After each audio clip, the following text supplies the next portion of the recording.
Morning. আজ শুক্রবার 7 June. সকাল সকাল ঘুম থেকে উঠেই কেমন জানি কেন জানি না মনে হলো যে একটু বড় ভিডিও বানাই। অ্যাকচুয়ালি আগেই তো আমরা তোমরা বলতে আমায় যে বড় ভিডিও বানাও, ব্যাপারটা ভালো করে বোঝা যাবে, কিন্তু আমি তো লোকের কথা শুনি না। যাই হোক, যতক্ষণ না আমি নিজে বুঝবো ততক্ষণ শুনবো না, সে আমার যত ক্ষতিই হোক না কেন। যাই হোক, তো আমার হঠাৎ আজ সকালে মনে হলো, অ্যাকচুয়ালি মনে হওয়ার কারণ আছে। কারণ হচ্ছে এখন সবাই নতুন ভর্তি হবে, প্ল্যান করছে কোথায় ভর্তি হবে অ্যান্ড অল। তো সেখানে আমি যদি একটু রিয়েলিটিটা ভালো করে দেখাই তাহলে তাদেরই সুবিধা হবে। যাই হোক, তো যেহেতু সোমবার প্র্যাকটিক্যাল সাবমিশন, ফার্মাসি আর অ্যানাটমি দুটোরই সাবমিশন হচ্ছে সোমবার, ঠিক আছে। তো এখন আমি সারাদিন প্র্যাকটিক্যাল লিখছি, মাঝে মাঝে এটা সেটা করছি। এই যেমন এখন ওপিডিতে গেছি, সকালবেলা 9:45 নাগাদ বেরিয়েছি, তারপর ওপিডিতে গেছি। ফার্স্ট হাফটা ছিলাম ওপিডিতে।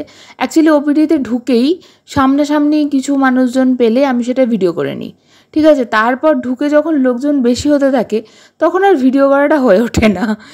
তো এই হচ্ছে ব্যাপার। ওপিডি করে এলাম, এসে ভাতটা বসালাম, ভাবলাম ভাত খেয়ে যাই। ভাত বসালাম, একটুখানি অ্যানাটমি পড়ছিলাম, কারণ গিয়েই অ্যানাটমি ছিল। যাই হোক, ভাবলাম ভাত খেয়ে যাবো। তারপর শুনলাম প্রিন্সিপাল স্যার ক্লাস নেবেন, বিকেলবেলাটা উনি একটু তাড়াতাড়ি নিয়ে নিচ্ছেন, যেহেতু আমাদের খালি আছি আমরা। তো স্যারকে রিকোয়েস্ট করলে স্যার নিয়ে নেন আর কি, যদি উনি খালি থাকেন অবভিয়াসলি। তো উনি চেষ্টা করেন আমাদের যাতে সুবিধা হয়, নাহলে সেই 5টা অবধি। তো গেলাম ওই জন্য আবার। এই যে এখন আই গেস ক্লাস হয়ে গেছে। আজকে এসে আবার বেরিয়েছি। তো এখন কেন বেরিয়েছি, কারণ হচ্ছে প্র্যাকটিক্যাল খাতা নিতে হবে। যেহেতু আমার এক বন্ধুর কাছে একটা প্র্যাকটিক্যাল খাতা ছিল, আমার না, সিনিয়রের খাতা, যেটা দেখে আমরা লিখছি। তো সেটা গিয়ে নিয়ে এলাম। আর লিচু কিনেছি, এখানে লিচু এখন 100 টাকা কেজি। যাই হোক, সেটা বড় কথা নয়, ছাড়ো তো। যেটা বলছিলাম সেটা হচ্ছে আমাদের এখন প্র্যাকটিক্যাল লেখা, ফার্স্ট ইয়ারে প্রচুর প্র্যাকটিক্যাল লেখা থাকে, ঠিক আছে। ফিজিওলজি, আসলে সাবজেক্টের সংখ্যাও তো বেশি থাকে।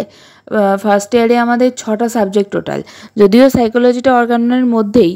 তো থাকে হচ্ছে অ্যানাটমি, ফিজিওলজি অ্যান্ড বায়োকেমিস্ট্রি। এখানে আবার 2টো। যাই হোক, যদিও একসাথে পরীক্ষা হয়। তো তারপরে তো হচ্ছে ফার্মাসি, ম্যাটেরিয়া মেডিকা, অর্গানোর ভেতরে হচ্ছে সাইকোলজি। এই যে এটা হচ্ছে ডাইসেকশন নয়, এটা হচ্ছে ভিসেরাল পার্ট। ডাইসেকশন আমার অলরেডি লেখা হয়ে গেছে। তারপরে এই সন্ধ্যেবেলা লাঞ্চ বলো, ডিনার বলো, যাই বলো না কেন, এই ভাত মাছ ভাজা নিয়ে আমি বসেছি। সন্ধ্যে হয়ে গেছে, চলো আবার প্র্যাকটিক্যাল লিখতে বসবো। এখন বাজে রাত্রির অলমোস্ট 12টা, ঠিক আছে। এখন আমি ভয়েস ওভার দিচ্ছি। আমি ভাবছি বেশ কয়েকদিনের একসাথে নিয়েই ভিডিও দেবো নাকি, বুঝতে পারছি না কি করব, কি করা উচিত। এই এতটা পর্যন্ত লেখা হয়েছে, কিছু খাবার দাবার লাগবে, কারণ হচ্ছে জীবনে খাবারটা দরকার। এই যে খাবার দাবার, আমি এখন খেয়ে দিয়ে আবার প্র্যাকটিক্যাল লিখতে বসবো অবভিয়াসলি। আর প্র্যাকটিক্যাল লেখা কখন শেষ হচ্ছে নেক্সট ভিডিও দেখাই। বাই।